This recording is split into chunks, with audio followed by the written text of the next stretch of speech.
ಮಾನ್ಯ ಸಂಸದರಿಗ ವೇದಿಕೆಗೆ ಬರಲಿ ಜೋರಾದ ಚಪ್ಪಾಳೆ. बोलो भारत माता की. ಕಾಂಗ್ರೆಸ್ ಪಕ್ಷಕ್ಕೆ ಡಿ.ಕೆ.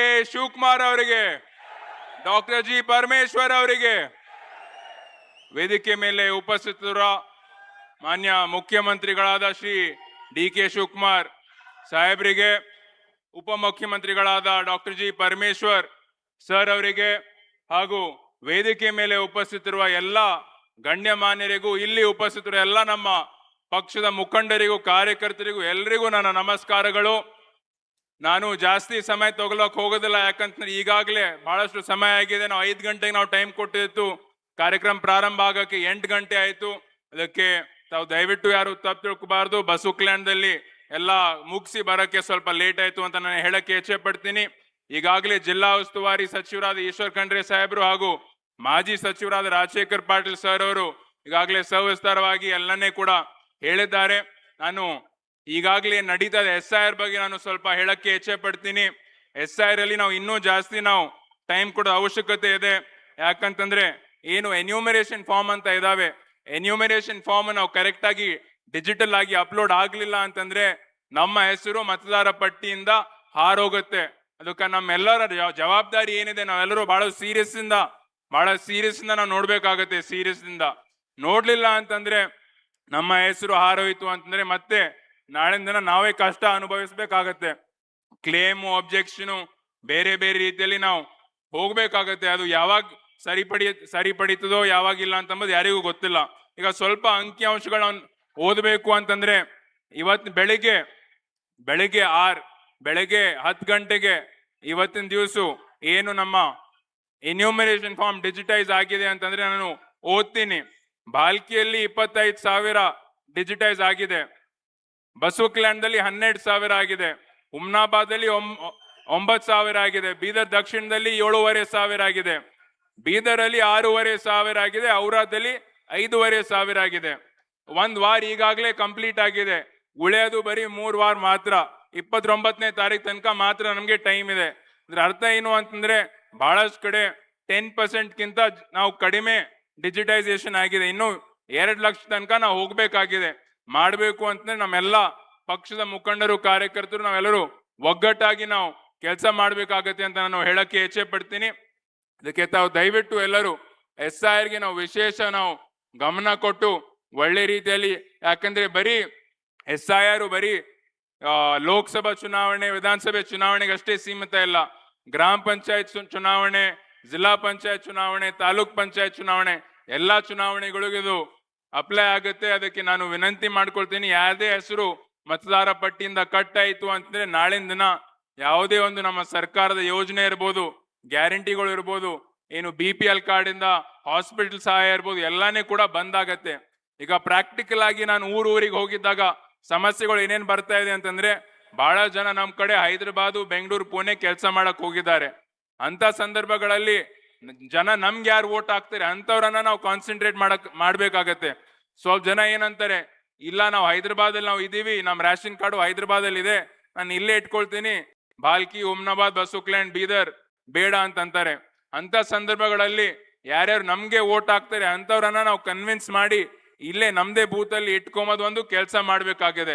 ಅದ್ರ ಜೊತೆ ನಾವು ಯಾವುದೇ ಒಂದು ಎನ್ಯೂಮರೇಷನ್ ಫಾರ್ಮ್ ಡಿಜಿಟಲ್ ಆಗಿ ನಾವು ಮಾಡ್ತಾ ಇದೀವಿ. ಮೊದಲು ನಮ್ಮ ಪಕ್ಷದ ಮುಖಂಡರು, ಕಾರ್ಯಕರ್ತರು, ನಮ್ಮ ಕುಟುಂಬದವ್ರದ್ದು ಆದ್ಮೇಲೆ ಬೇರೆಯವ್ರದ್ದು ನಾವು ಮಾಡೋಣ. ಫಸ್ಟ್ ನಮ್ಮವ್ರದ್ದು ನಾವು ಮಾಡಿದಾದ್ಮೇಲೆ ಬೇರೆಯವ್ರದ್ದು ಮಾಡೋಣ.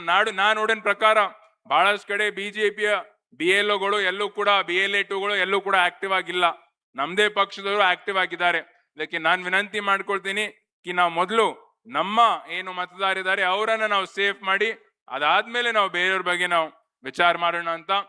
ಇದ್ರ ಜೊತೆ ಈಗಾಗಲೇ ರೈತರ ಪರವಾಗಿ ಈಗಾಗಲೇ ನಾವು ಹೇಳಿದ್ದೀವಿ ಕಿ ಈ ಸಲ ಮಳೆ ಕಡಿಮೆ ಇದೆ, ಅದಕ್ಕೆ ಬರಗಾಲ ಘೋಷಣೆ ಮಾಡಿ ನಮ್ಮ ರೈತರ ಪರವಾಗಿ ಏನು ಪರಿಹಾರ ಇಸ್ಕೊಡ್ಬೇಕು ಅಂತ ಈಗಾಗಲೇ ನಾವು ವಿನಂತಿ ಮಾಡಿದೀವಿ. ಇನ್ನೊಂದು ಮಾತು ಏನು ಅಂತಂದ್ರೆ, ಪ್ರಧಾನ ಮಂತ್ರಿ ಫಸಲ್ ಬಿಮಾ ಯೋಜನಾ ಫಸ್ಟ್ ಟೈಮ್ 10 ವರ್ಷದಲ್ಲಿ 2016ರಲ್ಲಿ ಯೋಜನೆ ಪ್ರಾರಂಭ ಆಗಿತ್ತು. ಮೊದಲನೇ ಸಲ ನಾವು ಚುನಾವಣೆಯಲ್ಲಿ ಕೂಡ, ಲೋಕಸಭಾ ಚುನಾವಣೆಯಲ್ಲೂ ಕೂಡ ನಾನು ಭರವಸೆ ಕೊಟ್ಟಿತ್ತು ಎಲ್ಲ ನಮ್ಮ ರೈತ ಬಾಂಧವರಿಗೆ ಕಿ ನೀವು ನನಗೆ ಬೆಂಬಲ ಕೊಡ್ರಿ, 100ಕ್ಕೆ 100 ಏನು ಇನ್ಶೂರೆನ್ಸ್ ಕ್ಲೇಮ್ ಆಗ್ತಾ ಇರ್ಲಿಲ್ಲ. ನಾನು ಬಂದ ಮೇಲೆ ನಾನು ಪ್ರಯತ್ನ ಮಾಡಿ ಇನ್ಶೂರೆನ್ಸ್ ಅನ್ನು ಕ್ಲೇಮ್ ಮಾಡಿಸಿ ಅಂತ ಮೊದಲನೇ ಬಾರಿಗೆ 250 ಕೋಟಿ ರೂಪಾಯಿ ನಮ್ಮ ಜಿಲ್ಲೆಗೆ ಬಂದಿದೆ ಅಂತ ನಾನು ಬಹಳ ಖುಷಿಯಿಂದ ಹೇಳ್ಬೋದು. ಅದಕ್ಕೆ ನಾವು ಕೂಡ ಇನ್ನೂ ಜಾಸ್ತಿ ನಾವು ಒಗ್ಗಟ್ಟಾಗಿ ನಾವು ಹೋಗ್ಬೇಕಾಗಿದೆ. ಎರಡನೇ ವಿಚಾರ ಮಾತಾಡ್ಬೇಕು ಅಂತಂದ್ರೆ ವೇದಿಕೆ ಮೇಲಿರುವ ನಾಯಕರು ಯಾವಾಗ್ಲೂ ಕೂಡ ಅವ್ರು ನಮ್ಗೆ ಬಹಳ ಒಂದು ದೊಡ್ಡ ಸ್ಫೂರ್ತಿ ಆಗಿದ್ದಾರೆ. ನಾವು ಯಾವಾಗ್ಲೂ ಕೂಡ ನಾನು ನಮ್ಮ ಮುಖ್ಯಮಂತ್ರಿಗಳಾದ ಡಿ ಕೆ ಶಿವಕುಮಾರ್ ಸಾಹೇಬ್ರಿಗೆ ನಾನು ಭೇಟಿ ಮಾಡ್ತೀನಿ.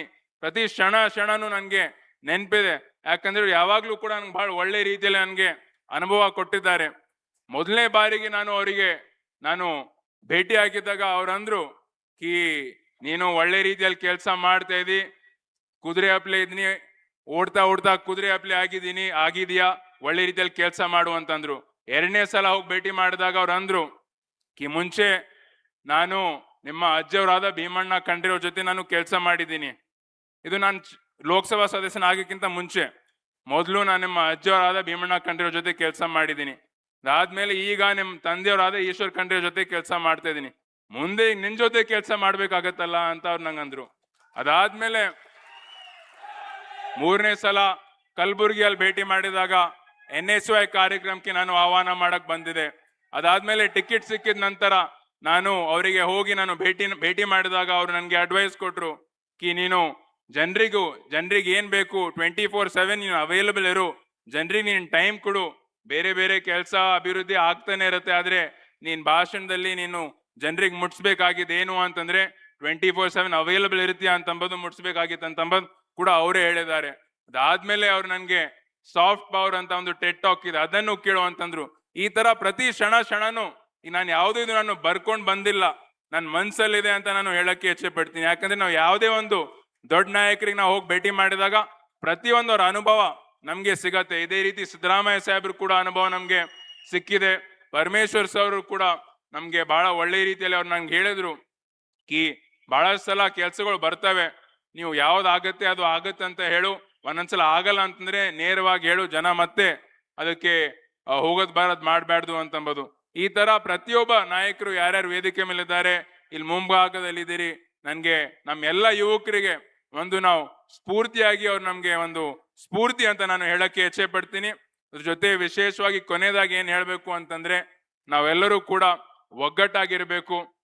ಒಗ್ಗಟ್ಟಿನಿಂದ ಮಾತ್ರ ನಾವು ಮುಂದೆ 2028ಕ್ಕೆ ಅಥವಾ ಅದಕ್ಕಿಂತ ಮುಂಚೆ ಜಿಲ್ಲಾ ಪಂಚಾಯತ್, ತಾಲೂಕ್ ಪಂಚಾಯತ್ ಯಾವುದೇ ಚುನಾವಣೆ ಇದ್ರೂ ಕೂಡ ನಾವು ಒಂದಾಗಿದ್ದಾಗ ನಾವು 100ಕ್ಕೆ 100 ನಾವು ಚುನಾವಣೆ ಗೆಲ್ತೀವಿ. ನೀವು ನೋಡ್ಬೋದು ನಮ್ಮ ಪಕ್ಷದಲ್ಲಿ ಯಾವ ರೀತಿಯ ಒಗ್ಗಟ್ಟಿದೆ, ವಿರೋಧ ಪಕ್ಷದಲ್ಲಿ ಇಲ್ಲ. ವಿರೋಧ ಪಕ್ಷದಲ್ಲಿ ನೇರವಾಗಿ ಮಾಧ್ಯಮದವರ ಮುಂದೆನೆ ಅವರು ಬೇರೆಯವ್ರ ಬಗ್ಗೆ ಟೀಕೆ ಟಿಪ್ಪಣಿ ಮಾಡ್ತಾರೆ. ನಮ್ಮ ಬಗ್ಗೆ ನಮ್ಮ ಕಾಂಗ್ರೆಸ್ ಪಕ್ಷದಲ್ಲಿ ಒಂದು ನಾವು ಕುಟುಂಬ ತರ ಇದೀವಿ. ಕುಟುಂಬ ಅಂತ ಅಂದ್ಮೇಲೆ ಅಣ್ಣ ತಮ್ಮಂದಿರು ಜಗಳ ಆಗ್ತಾ ಇರತ್ತೆ, ಆದ್ರೂ ಕೂಡ ಯಾವುದೇ ಒಂದು ವೈಮನಸ್ಸಿತ್ತು ವೈಯಕ್ತಿಕ ಏನಾಯ್ತು ಅಂದ್ರೂ ಕೂಡ ಅದು ಒಳಗಡೆನೆ ಇರತ್ತೆ, ನೇರವಾಗಿ ಏನು ಮಾಧ್ಯಮದ ಮುಂದೆ ಅದು ಬರೋದಿಲ್ಲ. ಅದಕ್ಕೆ ನಾನು ಹೇಳಕ್ಕೆ ಇಚ್ಛೆ ಪಡ್ತೀನಿ, ಇದೇ ರೀತಿ ನಮ್ಮ ಪಕ್ಷದಲ್ಲಿ ನಾವು ಒಗ್ಗಟ್ಟಾಗಿದ್ರೆ 100ಕ್ಕೆ 100 ನಾವು ಗೆಲ್ತೀವಿ ಅಂತಂಬುದು ನಾನು ನಿಮಗೆ ಹೇಳಕ್ಕೆ ಇಚ್ಛೆ ಪಟ್ಟಿ ನಾನು ಮತ್ತೊಂದ್ಸಲ ತಮ್ಗೆಲ್ಲರಿಗೂ ಇವತ್ತಿನ ದಿವಸ ನನಗೆ ಮಾತನಾಡಕ್ಕೆ ನೀವೆಲ್ಲರೂ ಅವಕಾಶ ಮಾಡಿಕೊಟ್ಟಿದ್ದೀರಿ. ಇಷ್ಟು ಕಡಿಮೆ ಒಂದು ಟೈಮಲ್ಲಿ ನೀವೆಲ್ಲರೂ ಬಂದಿದ್ದೀರಿ. ದಯವಿಟ್ಟು ತಾವೆಲ್ಲರೂ ಪಕ್ಷದ ಮಾತ್ರ ನೀವು ಯಾವುದೇ ಕೂಡ ಈಗ ನೋಡ್ರಿ, ಅವರು ಈಶ್ವರ್ ಖಂಡ್ರೆ ಅಂತಂತಾರೆ, ನೀವು ರಾಜಶೇಖರ್ ಪಾಟೀಲ್ ಅಂತಂತೀರಿ. ನೀವೆಲ್ಲರೂ ಒಂದಾಗಿ ಕಾಂಗ್ರೆಸ್ ಪಕ್ಷಕ್ಕೆ ಜಯವಾಗ್ಲಿ ಅಂತ ಹೇಳ್ರಿ ಅಂತ ನಾನು ಹೇಳಕ್ಕೆ ಇಚ್ಛೆ ಪಡ್ತೀನಿ. ಕಾಂಗ್ರೆಸ್ ಪಕ್ಷಕ್ಕೆ, ಕಾಂಗ್ರೆಸ್ ಪಕ್ಷಕ್ಕೆ ಎಲ್ರಿಗೂ ಧನ್ಯವಾದ. ಜೈ ಹಿಂದ್, ಜೈ ಕರ್ನಾಟಕ, ಜೈ ಕಾಂಗ್ರೆಸ್. ನೋಡಿ